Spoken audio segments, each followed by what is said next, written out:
Another interesting phenomenon is what we call the mirage. Consider, for example, this picture. You notice here that the picture is taken in a desert, sandy soil, a soil that does not collect water.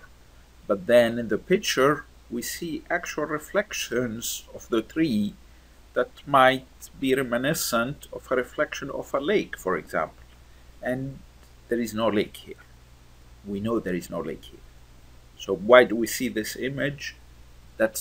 Anyway, this image is what we call the mirage. We don't see this only in deserts, but we see it whenever there is quite an amount of heat. For example, over the asphalt in roads. Like here, for example, you see multiple reflections of the light of that bus. We see reflections of the car here. That's a similar occurrence. That's another mirage. Okay, now why do we see mirages?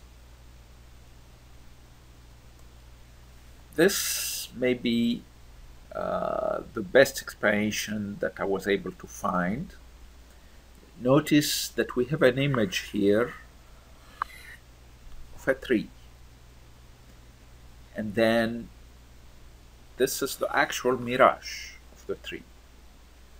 Why do we see the mirage? Why do we see that image? Consider what we have here, a point on the tree.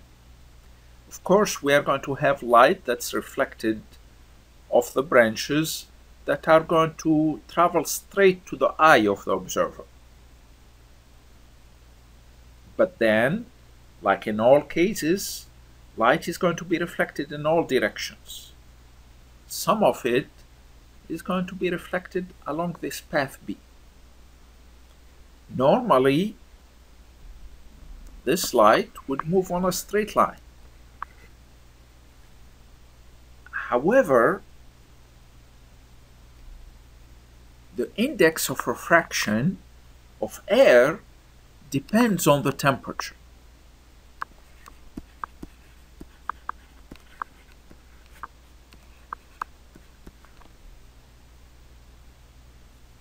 Actually, the higher the temperature, the lower N. So what's the implication of that? The implication of that is our light beam, instead of moving on a straight line, it's moving in a medium where the index of refraction changes.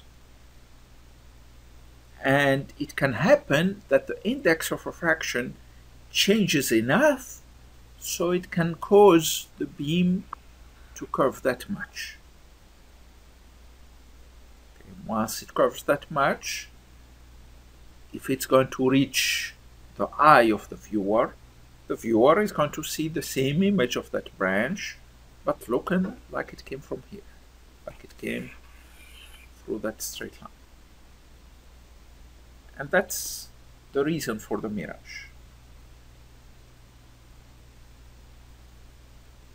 So again, we have hot air in the bottom, lower index of refraction. What happens when we move from high index of refraction to low index of refraction? The light is going to move to bend away from the normal. And as it is bending away from the normal, it can bend enough to reach the eye of the viewer through that new path. So the viewer is going to view the image through direct light and also through the light that curved around. The image through the light that's curved around is our mirage.